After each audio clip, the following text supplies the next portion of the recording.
was a human hurricane wrapped in a plaid sport coat, a comet of pure, chaotic joy that blazed across the 1990s. He could make millions of people cry with laughter just by hiking up his trousers and throwing himself through a coffee table.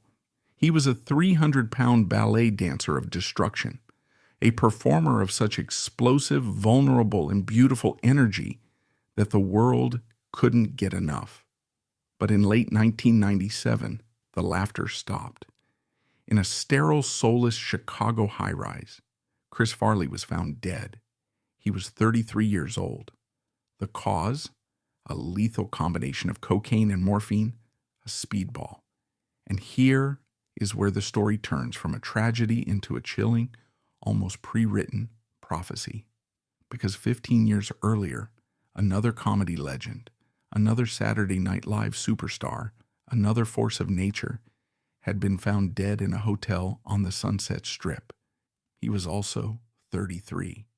The cause of death was also a speedball. That man's name was John Belushi. This is not a story about a coincidence. It's the story of a man who worshipped a ghost and followed its footsteps to the very same grave. Chris Farley wasn't just the heir to John Belushi's comedic throne. He was the heir to his demons, and he followed his idol's path with a terrifying, almost slavish devotion. How did a sweet, devoutly Catholic boy from a loving family in Wisconsin, a man described by his closest friends as a vulnerable, overgrown child, become the biggest, most beloved, and most catastrophically self-destructive comedy star of his generation? This is the story of the brilliant, beautiful, and heartbreaking life of a man who brought an almost unbearable amount of joy to millions, but who could never save any for himself. A man who made the world laugh even as he was dying inside. To understand the hurricane of energy that was Chris Farley, you have to go back to the quiet, wholesome heart of America's Midwest in the 1960s and 70s.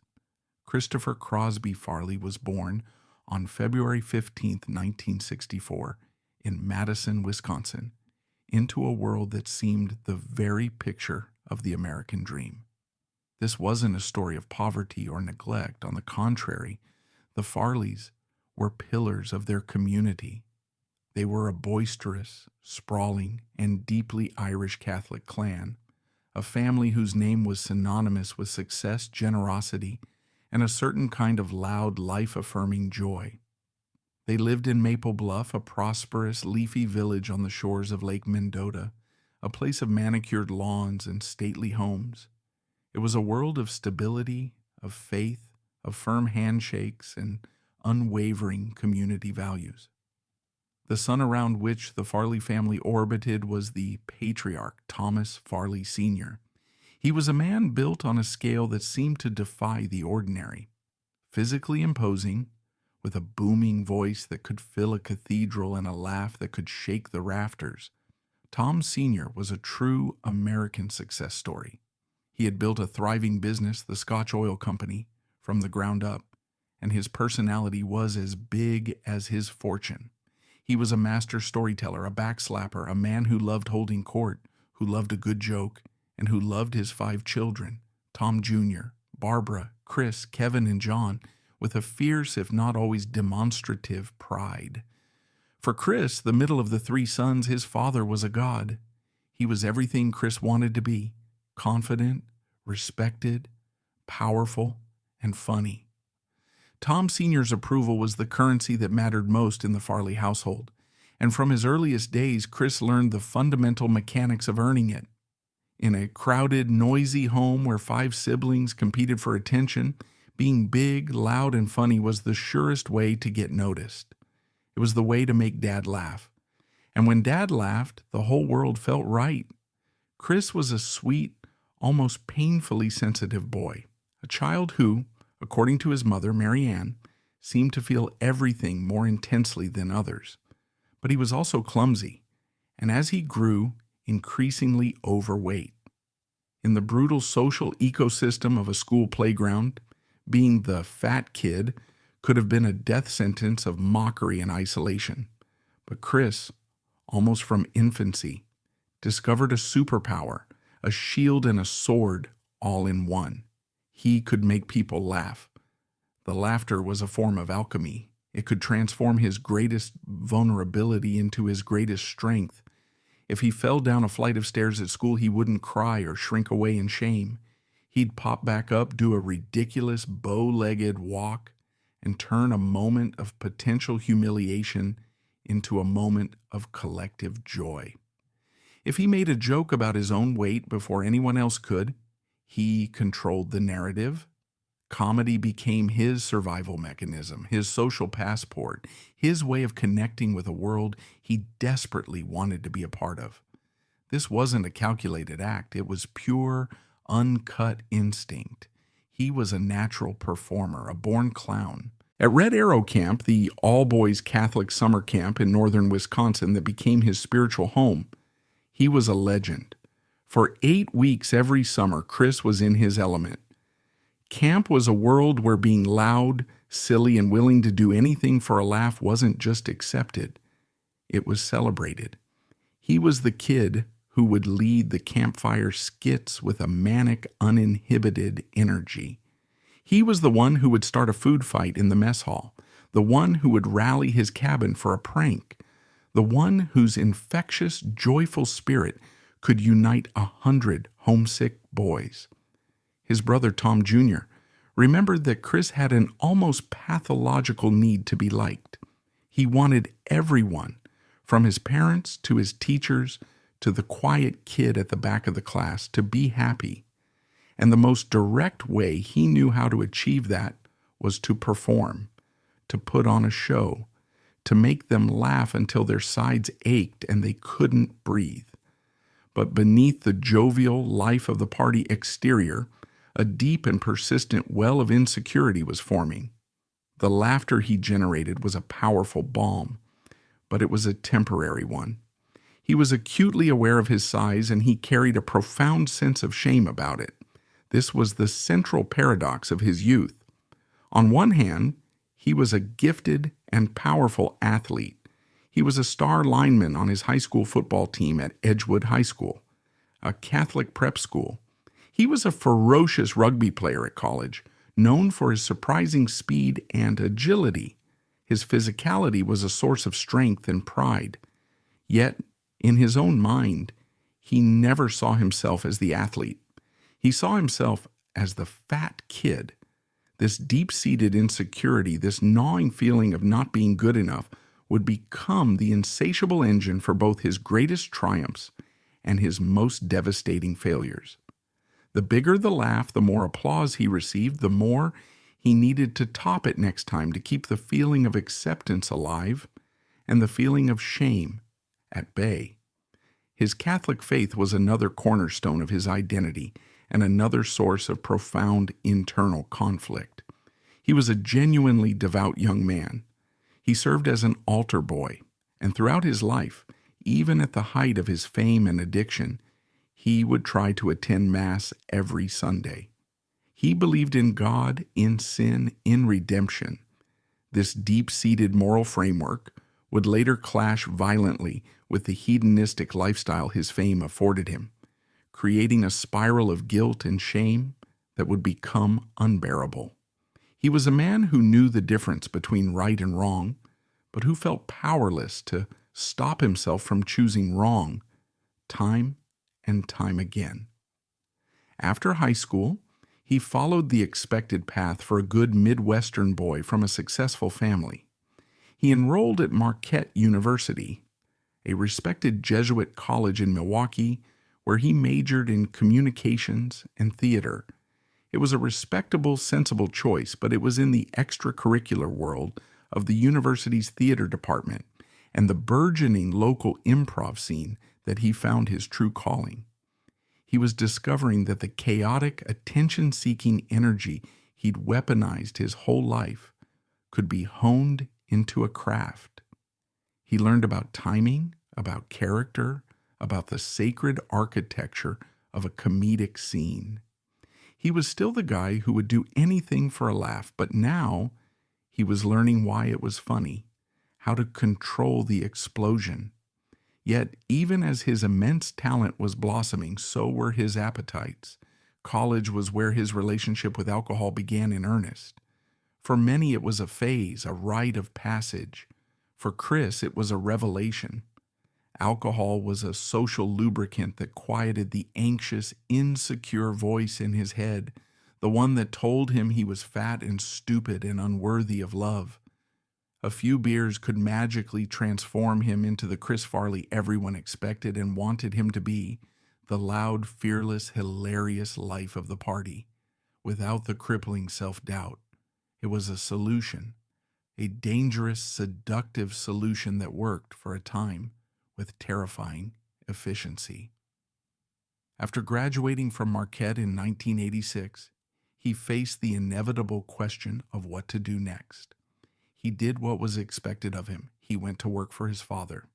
He took a job at Scotch Oil, putting on a suit and tie and trying to sell asphalt paving services. It was a catastrophic failure. He was a terrible salesman, a sweet-natured soul who hated the pressure and withered under the constant rejection.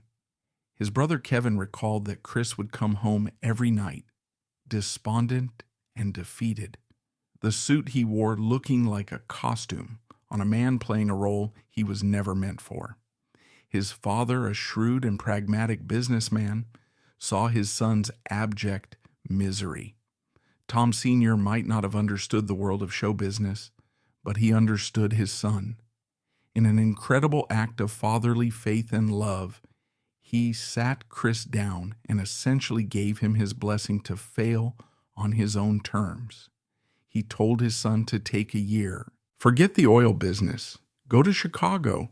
See if this comedy thing was real. If it didn't work out, the family business would always be there. It was a gift of freedom, a release from the expectations that had been quietly suffocating him. It was the gift that would change the course of American comedy history. In the late 1980s, armed with his father's blessing and a heart full of a terrifying mixture of hope and doubt, Chris Farley packed his bags.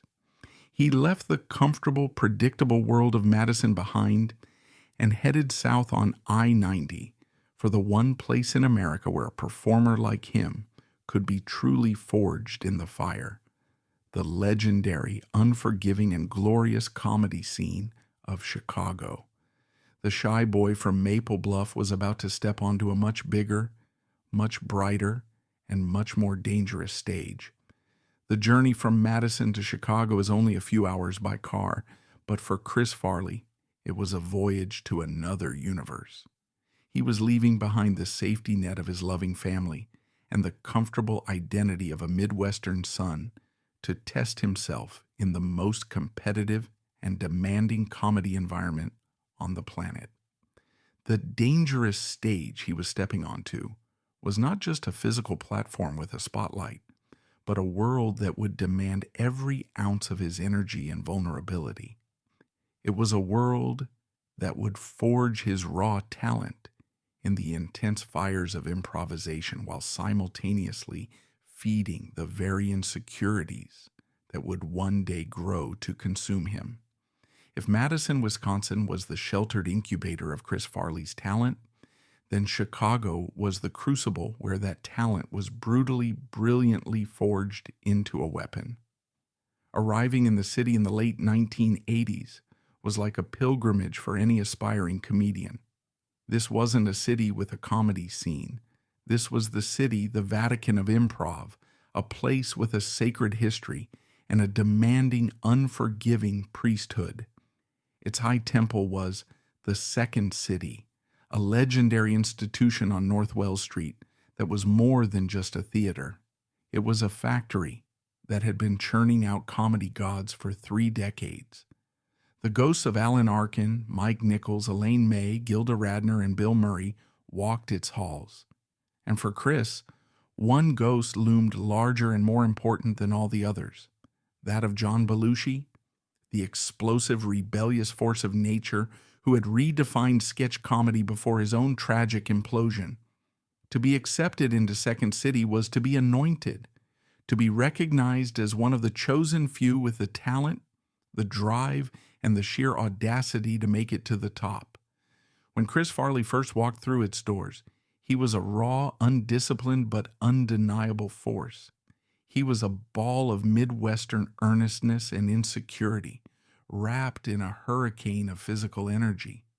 He enrolled in the training program, a grueling multi-level course that was comedy's equivalent of boot camp. Here, he was introduced to the fundamental rules of improvisation that were the bedrock of the Second City style. Yes, and the sacred principle of accepting your scene partner's reality and building upon it. The concept of playing at the top of your intelligence. The importance of creating believable characters and relationships, even in the most absurd of circumstances. He was a diligent, if chaotic, student, but his true genius lay in his willingness to shatter every rule for the sake of a bigger, more dangerous laugh. In a world of clever verbal comedians, Farley was a primal force. He was utterly, completely fearless on stage. He wouldn't just commit to a character, he would detonate it. He would throw his entire 250-pound body into a scene, crashing into furniture, sweating through his shirt in the first 30 seconds, his voice escalating from a whisper to a blood-curdling scream. His commitment was so absolute, it was both breathtakingly hilarious and slightly terrifying to watch. His fellow performers learned quickly that a scene with Chris Farley was a high-wire act without a net. You either held on for dear life or you were blown off the stage. His talent was too immense to be contained by just one theater.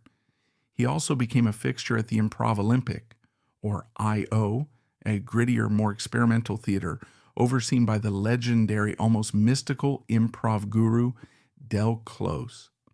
Close was the mad scientist of improv, a brilliant, eccentric, and often intimidating figure who taught comedy as a high art form, a kind of spontaneous, anarchic theater.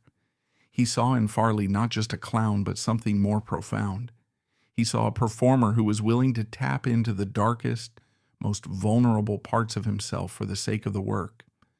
Close famously described Chris as a Babe Ruth of comedy, a slugger who would swing for the fences with every single line. He might strike out spectacularly, creating a moment of awkward silence, but when he connected, it was a grand slam that would leave the audience in a state of euphoric shock. It was in this competitive, exhilarating environment that Chris began to build his tribe, the found family that would define his professional life. He formed a deep and lasting friendship with Tim Meadows, a sharp, understated performer whose calm demeanor was the perfect counterpoint to Farley's chaos. He worked closely with Bob Odenkirk, a fiercely intelligent writer and performer who would go on to create Mr. Show and star in Better Call Saul. Odenkirk was one of the first to see the darkness and vulnerability that fueled Farley's comedy, and he would later write the single sketch that would define Chris's career. These friends saw what the audiences saw, a performer of immense, once-in-a-generation gifts. But they also saw the other side, the side the audience was never meant to see. Off stage, Chris was a man of profound sweetness, a deeply sensitive soul with a crippling, almost pathological need for approval. He would come off stage after a brilliant, show-stopping performance, a set that had left the audience weeping with laughter, and his first question to his friends, delivered with the wide-eyed sincerity of a child, would be, "Was that okay? Was I funny? Did you guys like it?" He derived no internal validation from his own genius. It was only real if it was reflected back at him in the form of laughter and applause. He quickly rose through the ranks at Second City, graduating from the training center to the touring company and finally to the coveted main stage cast. It was here that he became a local legend. The word began to spread through Chicago, then to New York and Los Angeles. There was a guy at Second City, a big guy, who was doing things on stage that nobody had ever seen before. The comparison to John Belushi became ubiquitous. It was both a blessing and a curse. It was the highest possible praise, a recognition that he belonged in the comedy pantheon. But it also saddled him with a dangerous legacy, a pre-written script for a life of excess that he seemed all too willing to follow. He devoured tapes of the original Saturday Night Live. He studied Belushi's every move, the raised eyebrow, the sudden bursts of rage, the surprising physical grace packed into a linebacker's frame. He wasn't just a fan. He was an acolyte. He saw in Belushi a permission slip, a validation of his own chaotic style. Belushi had proven that you could be big, loud, and out of control and still be a star, but Chris seemed to absorb the entire myth, the darkness along with the light. He romanticized Belushi's self-destruction, seeing it not as a tragic flaw, but as an essential part of the artistic package. The legend of Belushi gave him a blueprint for how to be a comedy genius, and tragically, a blueprint for how to die like one. His offstage life in Chicago began to mirror this dangerous idolization. The college drinking escalated into serious alcoholism. He discovered cocaine, which provided him with the manic energy to party all night and still make it to the theater. His apartment became a notorious crash pad, the epicenter of the Second City after-party scene. He was generous to a fault, buying drinks for everyone, sharing his drugs, desperate to be the host, the provider, the center of the fun. He was creating the persona of Farley, the out-of-control party animal, a character that was slowly but surely consuming the real Chris, the shy boy from Madison, who just wanted everyone to like him. He was a man living a dangerous duality, the disciplined, hard-working performer on stage and the reckless, self-destructive addict off stage. For now, he could just about keep the two in balance. Inevitably, the whispers and rumbles from Chicago reached the 30th floor of the GE building in New York City, the office of Lorne Michaels, the creator and supreme arbiter of the comedy universe, the man who had discovered Belushi himself. In 1990, Saturday Night Live was in the midst of a major overhaul. The beloved cast of the late 80s, Dana Carvey, Phil Hartman, Jan Hooks, John Lovitz, was still there, but Michaels was looking for a new generation of fearless, edgy performers to revitalize the show and carry it into the next decade. He knew he needed new blood. The SNL audition process is the stuff of legend, a terrifying high-stakes trial by fire. Lorne Michaels and his producers flew to Chicago to see Farley perform on his home turf at Second City. Chris knew this was his one shot, the culmination of everything he had worked for. He unleashed the full arsenal. He performed a character that would later become the foundation for Matt Foley, a manic, screaming, out-of-control coach. He was a Tasmanian devil of physical comedy, a force so powerful and so original that the outcome was a foregone conclusion. Michaels saw in Chris not just a brilliant sketch comedian, but a force of nature, an energy that could power the show for years to come. He saw the next Belushi. In the fall of 1990, Chris Farley was hired as a cast member on Saturday Night Live. It was the fulfillment of a dream so audacious he had barely dared to speak it aloud. He was leaving Chicago, the city that had made him, and heading for the summit. He arrived in New York as part of one of the most legendary freshman classes in the show's long and storied history, a group that would be dubbed the Bad Boys of SNL. There was Chris Rock, a razor-sharp stand-up with a brilliant political mind. There was Adam Sandler, a guitar-playing goofball with a unique juvenile sensibility. There was David Spade, a master of biting, sarcastic wit. And there was Rob Schneider, a veteran character actor. Together they represented a new, more aggressive, and decidedly more rambunctious generation that would redefine the show's sensibility for the 90s. For Chris, walking into Studio 8H for the first time was like stepping into heaven. This was the hallowed ground where his heroes had stood. He was consumed by a childlike awe and a crushing sense of intimidation. He was surrounded by established stars like Dana Carvey and Phil Hartman, performers he considered gods. In those first few weeks, he was often quiet and withdrawn, terrified that he didn't belong, that he was an imposter who was about to be found out. He would call his family back in Madison, his voice full of doubt, convinced he was going to be fired at any moment. But then the light would turn red on the camera, the audience would roar, and the fear would vanish, replaced by the pure, exhilarating adrenaline of performance. He started in small roles, but his impact was immediate and seismic. It was clear to everyone, from the writers to the cast to the audience at home, that he was operating on a different frequency, a higher, more dangerous voltage. His comedy was not built on witty wordplay or subtle observations.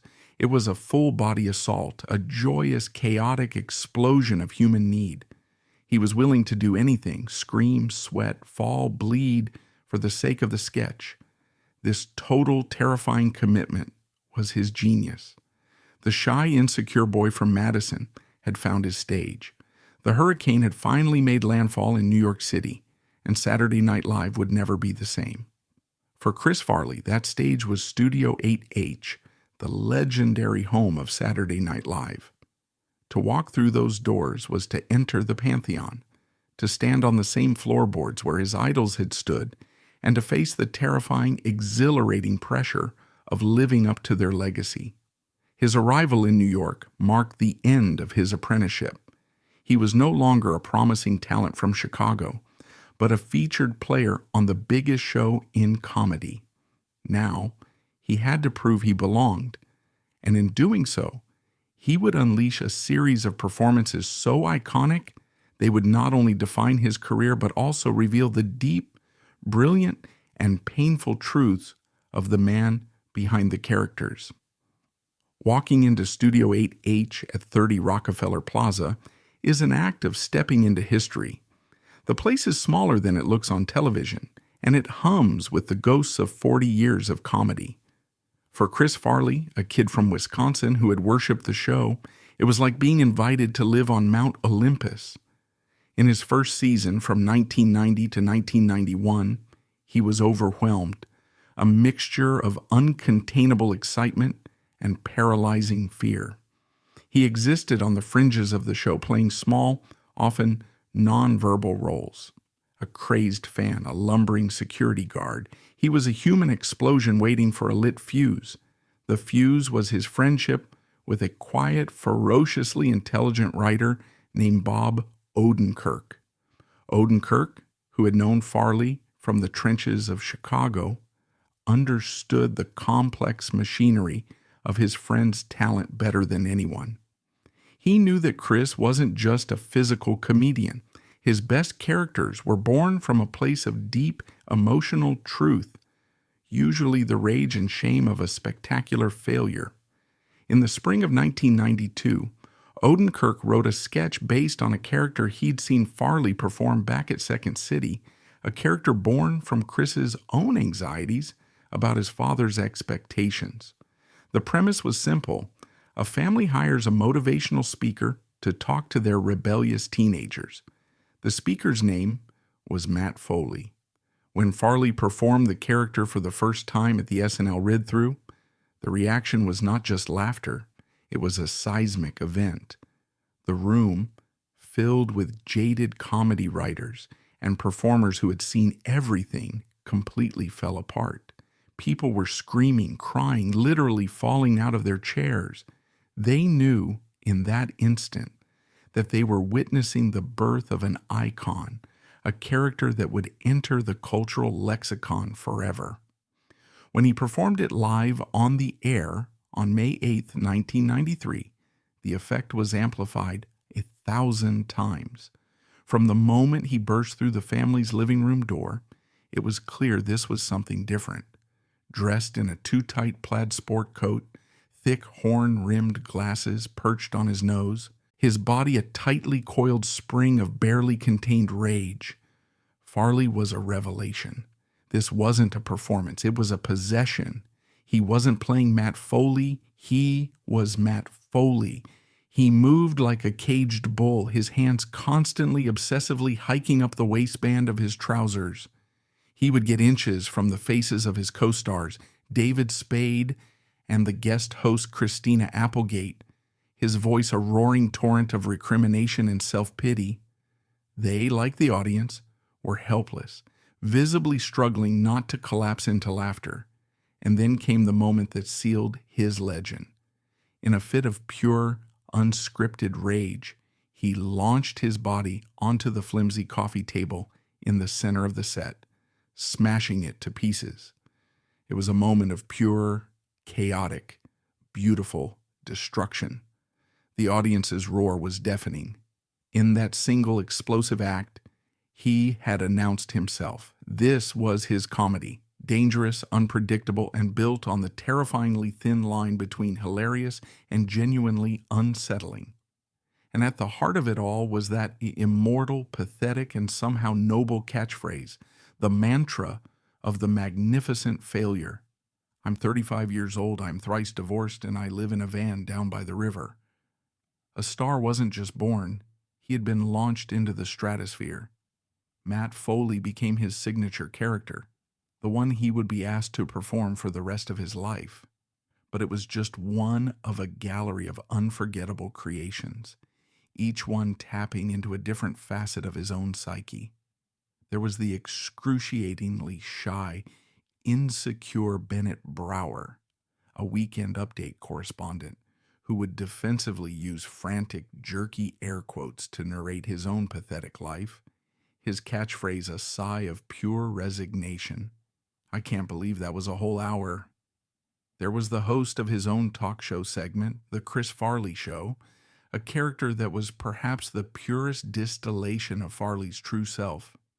Fumbling with his note cards, sweating profusely, he would interview his real-life heroes like Jeff Daniels and Martin Scorsese, not with probing questions, but with starstruck, childlike statements of adoration. Remember when you were in Goodfellas? That was awesome. It was funny because it was utterly, painfully real. This was Chris, stripped bare of his defenses, his hero worship and social anxiety on full display for a national audience.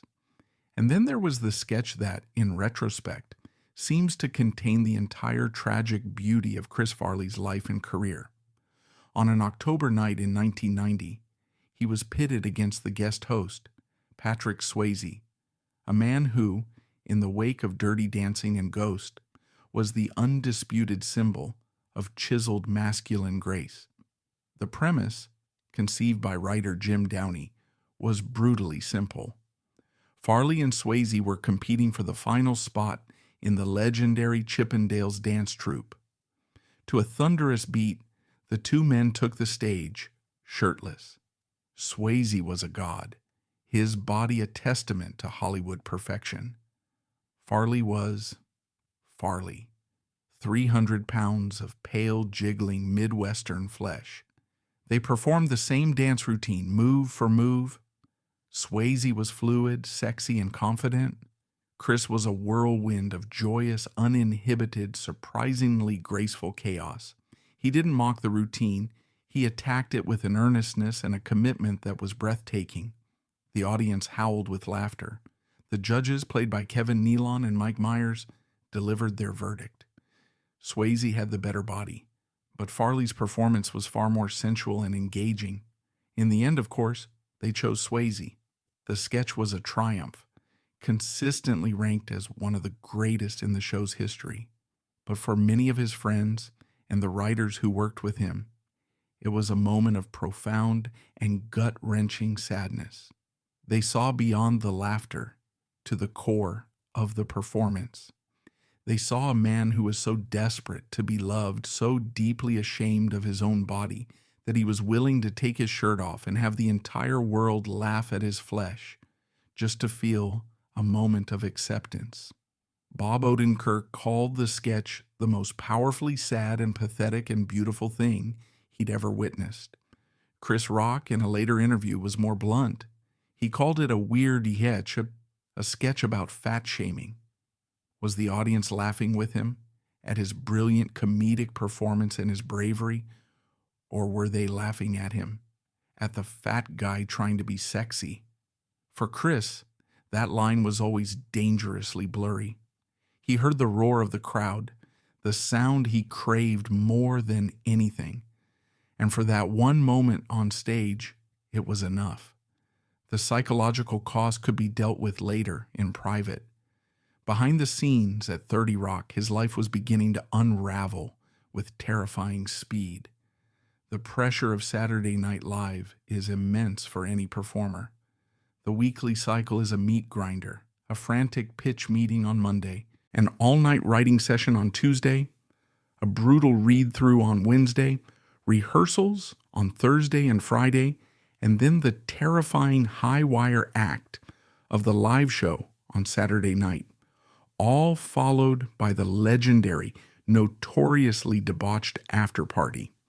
For Chris, a man with no internal off switch, this environment was both a paradise and a death trap. His addictions, which had been a growing problem in Chicago, now exploded into a 5-alarm fire. New York City in the early 90s, for a newly famous man with a pocket full of cash, was a minefield of temptation. His drinking became legendary. He discovered heroin, which provided a temporary, blissful escape from the constant anxiety. He was part of the Bad Boys Club, and a culture of hard partying was part of the brand. He and Sandler and Spade were inseparable, a trio of pranksters and creative partners. But even in that hard-living group, Farley's consumption was on another level. He wasn't just a partier, he was an addict, and the disease was taking hold. He became a liability at the show he loved. He would miss rehearsals. He would show up to the writer's room reeking of alcohol, his eyes glazed over. He once passed out in the hallway of the 17th floor just hours before a show. The cast and crew were caught in an impossible bind. They loved the sweet, funny, vulnerable man, but they were terrified by the monster his addictions were creating. They watched as the man who was arguably the biggest star on the show, the one who could get the biggest laugh just by walking on stage, was slowly, methodically killing himself in front of them. Lorne Michaels, who had watched the Belushi tragedy unfold a decade earlier, was horrified to see history repeating itself with a nightmarish sense of déjà vu. Lorne's relationship with Chris was complex and deeply paternal. Chris revered him, desperate for his approval in the same way he had been for his own father's. Lorne, in turn, saw Farley's immense talent and his equally immense vulnerability. He staged multiple interventions. He pleaded with him. He threatened him. He tried to use the show as leverage to force him into sobriety. He made a deal with him. If Chris went to rehab, Lorne would personally finance his first movie. The cycle began. Chris would go to a facility, get sober, and emerge full of hope and tearful apologies. He would be brilliant for a few weeks. The focused, hilarious Chris everyone loved. But then the shame, the pressure, or the simple gnawing emptiness would return, and he would relapse, often more spectacularly than before. His behavior became increasingly erratic and dangerous. He was once found naked and babbling incoherently in the lobby of a stranger's apartment building after a days-long binge. He would get into bar fights. He trashed hotel rooms. He was a man at war with himself, a war that was spilling out into the open. On one side was the sweet Catholic boy who would go to Mass every Sunday and call his parents back in Madison with a voice full of guilt. On the other was the out-of-control addict, the man who would binge on cocaine and heroin for days, disappearing into the city's dark underbelly. often in the company of the most dangerous and parasitic people. By 1995, the situation had become untenable. His health was deteriorating, and his unreliability was a constant source of chaos at the show. The network executives at NBC were losing their patience. The Bad Boys era, which had been so successful, was also seen as juvenile and undisciplined. The network wanted a change, a more sophisticated direction for the show. In the spring of 1995, after 5 tumultuous, brilliant, and heartbreaking seasons, the axe fell. Chris Farley, along with his best friend Adam Sandler, was unceremoniously fired from Saturday Night Live. For Chris, the news was a devastating blow. SNL hadn't just been a job, it had been his home, his family, his entire identity. It was the only structure in his chaotic life, and now it was gone. He was being cast out of the only paradise he had ever known. He was now a household name, a comedy superstar, on the cusp of a massive film career. But he was also a full-blown addict, unmoored from his anchors, his problems now too big for even the wild world of SNL to contain. Hollywood, with its even bigger temptations, its even greater pressures, and its even more profound loneliness, was waiting. The safety net, however frayed, had been cut. The final tragic act was indeed about to begin, but its stage would not be the familiar gritty confines of Studio 8H. It would be set under the brilliant, unforgiving sunshine of Hollywood. Being cast out of the SNL family was a devastating personal blow, yet in the ruthless calculus of show business, it was also his graduation. He was now free from the weekly grind, a proven commodity ready to be molded into a full-fledged movie star. But in leaving the structured chaos of 30 Rock, he was also leaving its last fragile guardrails behind. Hollywood offered a level of fame, wealth, and profound isolation he had never known, a dangerous trifecta that would empower him to reach the pinnacle of his success, while simultaneously accelerating his final heartbreaking descent into the abyss. The firing from Saturday Night Live in 1995 was a brutal rejection from the only family Chris Farley felt he truly belonged to, but it was also, paradoxically, his graduation. He was no longer just a television star, he was a household name, a comedic force of nature poised to conquer the much larger, much richer, and infinitely more dangerous world of Hollywood. The film industry, always eager to capitalize on SNL's breakout talents, didn't just open the door for him. It kicked it off its hinges and laid out a red carpet paved with gold. For a brief, brilliant, and utterly chaotic period in the mid-1990s, he was the king of comedy. But the transition from the frantic, structured world of a weekly sketch show to the boundless temptations of movie stardom was like moving a raging bonfire into an oil refinery. The very freedom, wealth, and power that Hollywood offered would become the instruments of his final tragic decline. His cinematic breakthrough, the film for which he will forever be remembered, was the 1995 road comedy Tommy Boy. The movie was, in essence, the Chris Farley persona perfected, polished, and given a soul. He was cast as Tommy Callahan, the oafish, insecure, and spectacularly underachieving son of a beloved auto parts magnate in Sandusky, Ohio. After 7 years, he finally graduates from college by the skin of his teeth and returns home to a cushy no-show job at the family factory. But when his father suddenly dies at his own wedding, the company is thrown into jeopardy, threatened by a conniving stepmother and a corporate predator. The only one who can save it is Tommy, the lovable screw-up, who must hit the road with his father's nerdy, sarcastic right-hand man, Richard Hayden, played by his SNL partner in crime, David Spade. The on-screen chemistry between Farley and Spade, which had been forged in the high-pressure trenches of SNL, was pure comedic gold. They were the perfect odd couple, a walking, breathing embodiment of yin and yang. Farley, the chaotic, emotional, physical-eyed. Spade, the witty, cynical, verbal superego. Their real-life friendship, which was a famously complex mixture of deep brotherly affection and constant cutting bickering, translated flawlessly to the screen. Every scene between them crackled with an authentic, lived-in energy. The film was not high art, its plot was thin, and its jokes were often unapologetically juvenile. But it possessed something that most studio comedies lack: a genuine, beating heart. The audience didn't just laugh at Tommy Callahan's pratfalls, they loved him. They saw in his blustering insecurity a reflection of their own. They rooted for this vulnerable, sweet-natured screw-up with a soul full of goodness who, against all odds, digs deep and finds the strength to save the day. The film's most iconic moments are pure Farley.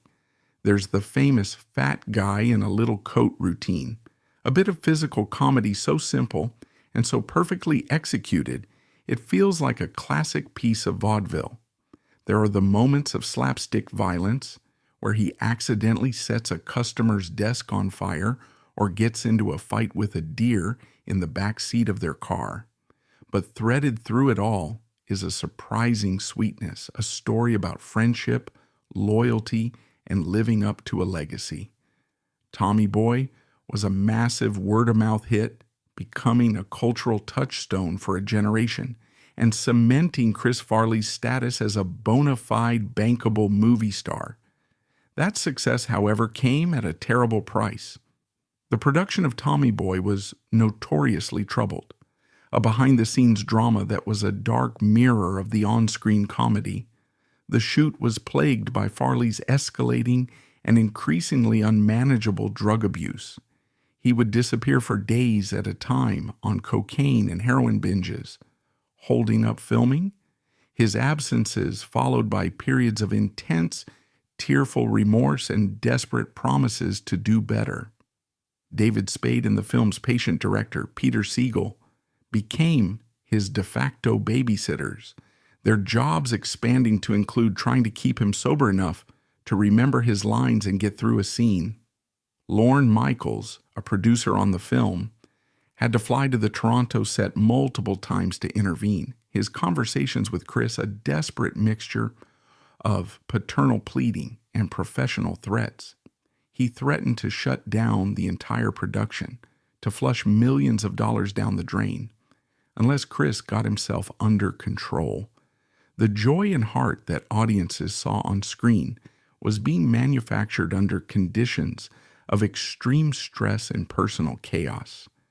The moment Tommy Boy became a hit, the Hollywood machine did what it always does. It demanded a sequel immediately. He and Spade were rushed into a follow-up, 1996's Black Sheep, a film that attempted to replicate the Tommy Boy formula note for note, but which lacked its predecessor's organic charm and heart. The pressure to be Chris Farley 24/7 was now immense. He was a brand, the lovable fat guy who falls down. People on the street didn't want to meet Christopher Farley, the shy, polite man from Wisconsin. They wanted him to do the Matt Foley voice, to throw himself through a table, to be the life of the party. He felt trapped by the persona he had created, a persona that required a level of manic energy he could only sustain through a toxic and ever-increasing cocktail of cocaine, alcohol, and an insatiable need for applause. His life became a heartbreaking, endlessly revolving door of rehab, sobriety, and relapse. He would check into a facility, often at the desperate urging of his friends, his family, or his manager. He would be a model patient, embracing the 12-step program with the sincere, all-in enthusiasm he brought to everything. He would be full of hope, full of a genuine desire to change. He would emerge, sober and clear-eyed, and for a while the old sweet Chris would be back. He would call his friends and family full of apologies and promises. But then the crushing pressures of fame, the profound loneliness of a hotel room, or the deep-seated, intractable self-loathing would resurface, and he would fall back into the abyss. He went to rehab 17 times. 17 times he tried to say goodbye to his demons, and 17 times they welcomed him back with open arms. His friends were caught in an impossible, agonizing situation. They loved him with a fierce protectiveness, but they were exhausted by the constant drama, the broken promises, and the ever-present terror of waiting for the phone call they all knew was coming. David Spade, in his memoir, wrote with painful honesty about the distance that grew between them in the final years. It became too hard, too painful to watch his best friend slowly, deliberately kill himself. There were fights, periods of estrangement, and a growing sense of helplessness. As Spade wrote, "We had to stand back. He had to be allowed to fail." It was a brutal form of tough love, a last-ditch effort to force him to hit a bottom he seemed determined to avoid. The ghost of John Belushi loomed over everything, no longer an inspiration but a harbinger of doom. The parallels were so obvious, so eerily on the nose, that it felt like a cruel cosmic joke being played out in real time. Farley idolized Belushi to the end. He spoke of him constantly. He seemed to be unconsciously reenacting every beat of his hero's life, right down to the specific combination of drugs that would kill him. Friends warned him constantly, their voices a chorus of desperate concern. Tom Arnold, another comedian who had battled his own severe addictions and survived, told him point blank, "You're going to die if you don't stop. You are not John Belushi. You have your own talent." Lorne Michaels, who had been forced to bury his friend Belushi a decade earlier, was horrified to see history repeating itself. He once told Farley, his voice thick with a mixture of love and frustration, "I buried one friend. I'm not going to bury another." But Chris seemed powerless to change course, as if he were an actor trapped in a tragic role he had chosen long ago, and now could not escape. His immense talent was still there, flickering through the fog of his addictions. He had been cast as the voice of the title character in a new animated film from a fledgling studio called DreamWorks. The film was Shrek. He had recorded nearly all of the dialogue, and his take on the character was, by all accounts, brilliant and deeply touching. His Shrek was not the gruff, Scottish, accented ogre the world would come to know, but a younger, sweeter, more vulnerable creature, a gentle giant who was ashamed of who he was and just wanted to be accepted. A character that was, in essence, Chris himself. It was a role that promised to show the world the depth and sensitivity he possessed, a hint of the actor he could have become. He was also slated to star in a dramatic biopic about the tragic silent film comedian Roscoe "Fatty" Arbuckle, another role that could have showcased his dramatic range and changed the trajectory of his career. But he was becoming uninsurable, unemployable. His addictions made it impossible for studios to take the financial risk on him. The projects fell apart. His physical decline was rapid and shocking to behold. The weight he had always struggled with ballooned to nearly 300 pounds on his 5'8" frame. His voice, once a powerful, versatile roar, became a hoarse, painful rasp, shredded by years of cocaine abuse. His final public appearances were heartbreaking to watch, public cries for help disguised as comedy.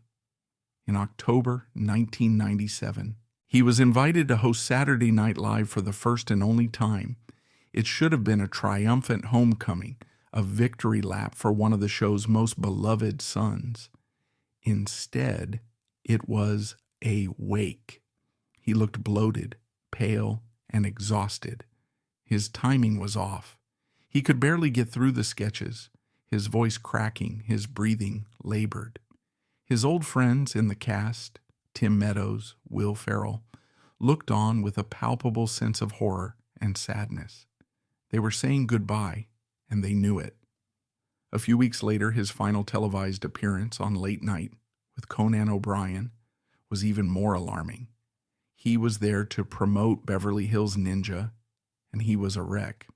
He was sweating profusely, slurring his words, his thoughts disjointed. At one point, in a desperate attempt to summon the old Farley magic, he did a clumsy cartwheel, sending his massive body crashing to the floor. The audience laughed, but it was a nervous, pained laughter. This was not the joyous, controlled chaos of his prime. This was the terrifying spectacle of a man coming apart at the seams. He knew he was dying. In his final months, in moments of brief, painful clarity, he often spoke of it. He told a friend he was tired, so tired, of being the fat, funny guy. He confessed to his priest that he was afraid, that he felt the darkness closing in. He retreated to Chicago, the city where his dreams had begun, as if seeking a final refuge. But there was no refuge from himself. In the last week of his life, he embarked on a final, desperate, and ultimately suicidal binge, a 4-day tour of the city's bars, strip clubs, and drug dens. He was seen with a call girl who was reportedly feeding his habit. He was a man in a frantic race to the bottom, and he was about to cross the finish line. On the night of December 17th, he was back in his apartment in the Hancock Center with the woman. He collapsed. She did not call for help. Instead, she took pictures of him, stole his watch, and left him on the floor to die. The next day, his younger brother John, consumed with worry after not being able to reach him, went to the apartment. He found Chris lying in the entryway, cold and still. The hurricane was finally quiet. The news of Chris Farley's death sent a wave of profound, if not entirely surprising, grief through Hollywood and across the country. The phone call that his friends and family had been dreading for years had finally come. The tragedy was not in the shock of it, but in its grim, brutal, and seemingly preordained inevitability. Everyone had seen it coming, and yet no one, not his powerful producer, not his loving family, not his desperate friends, and not Chris himself, had been able to stop it. His funeral was held 5 days later at Our Lady Queen of Peace Catholic Church in his hometown of Madison. It was a somber gathering of family, childhood friends, and the titans of comedy who had flown in from both coasts to mourn their fallen brother. The church was packed with the cast and crew of Saturday Night Live, with movie stars and television producers David Spade, Adam Sandler, Chris Rock, Dan Aykroyd, Lorne Michaels. They were all there, their faces etched with a grief that was raw and deeply personal. Tom Arnold, his former sponsor and friend, delivered a eulogy that was both heartbreaking and furious, a lament for the friend he couldn't save, and a condemnation of the culture of enablers that surrounded him. He was buried in a quiet cemetery in Madison, a Midwestern son returning to the earth he came from. In the immediate aftermath, the question of why hung heavy in the air. How could a man who was so universally loved, who had achieved a level of success beyond his wildest dreams, die so alone in a soulless high-rise apartment? There were no easy answers, only a complex and painful tapestry of contributing factors. There was the clinical reality of the disease of addiction, a progressive and cunning illness that overwhelmed his best intentions and hijacked his brain. There was the immense distorting pressure of fame, the prison of being a persona rather than a person, a cartoon character who was expected to be on at all times. And at the root of it all, there was the deep-seated psychological pain, the insecurity about his weight, the crippling self-loathing, the desperate, bottomless need for validation that had fueled both his comedy and his self-destruction from the very beginning. And of course, there was the inescapable, all-consuming shadow of John Belushi. The controversy surrounding Farley's life is not one of scandal or hidden secrets, but a more philosophical debate about destiny, imitation, and choice. Was he a victim of a pre-written script? A man so enthralled to the myth of his idol that he was fated to repeat it right down to the last lethal detail? Or was he a man who made a series of tragic choices, who repeatedly and willfully turned away from the help that was so consistently offered to him? The truth, as is often the case, likely lies somewhere in the murky, heartbreaking middle. He was a man with a fatal predisposition who found himself in an industry that glorified the very excesses that would kill him. He was trapped in a vicious, self-devouring feedback loop. The pain made the comedy.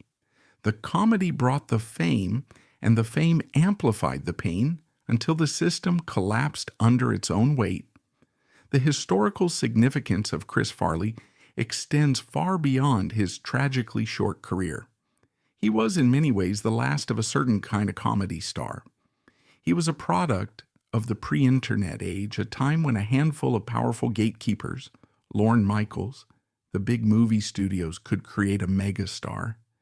His comedy was broad, physical, and unapologetically lowbrow, a style that would soon be challenged by the more ironic, deconstructionist comedy that would flourish in the 21st century. He represents the end of an era for Saturday Night Live, the last great explosive supernova of the bad boys generation. But his most enduring legacy is emotional, not historical. The reason Chris Farley is still so intensely beloved decades after his death is because the audience always sensed the truth of who he was. We didn't just laugh at his characters. We felt the raw, vulnerable humanity bleeding through them. In Matt Foley's desperate rage, we saw his frustration. In the Chris Farley Show host's starstruck awe, we saw his innocence. In the Chippendales dancer's desperate, joyous gyrations, we saw his profound vulnerability.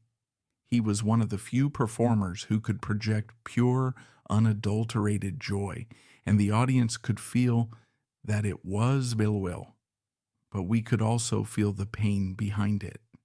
He gave every ounce of himself in every single performance, and we now understand with the clarity of hindsight that the price of that gift was his life.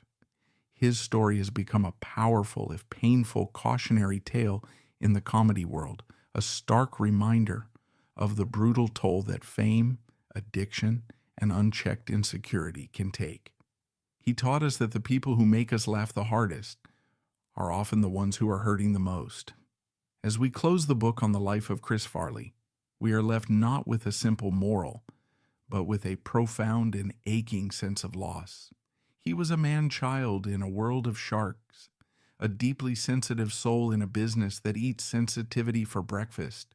He achieved the dream his younger self could have barely conceived of. He became a king of comedy, beloved by millions. His name a byword for a certain kind of joyous, chaotic energy, but the applause, no matter how loud, could never silence the quiet, persistent voice of self-hatred in his own head. He was a man who could command a stage of thousands, but felt utterly alone in a room by himself. His life is a testament to the beautiful, fragile, and often tragic contradiction at the heart of the human experience. He was a good man who made bad choices, a brilliant performer who was haunted by his own inadequacies, a loving son and brother who could not find a way to love himself. We remember him for the laughter, for the pratfalls, for the van down by the river. But to only remember the comedy is to miss the point. To truly honor his legacy is to also remember the pain that fueled it. He was a star who burned twice as bright and as a result for only half as long. Chris Farley's story is a heartbreaking reminder that the most brilliant lights can cast the darkest shadows, and that sometimes the greatest joy is bought at an unimaginable price. He left the stage far too early, but the echo of his laughter and the quiet tragedy of his life will resonate for a long, long time.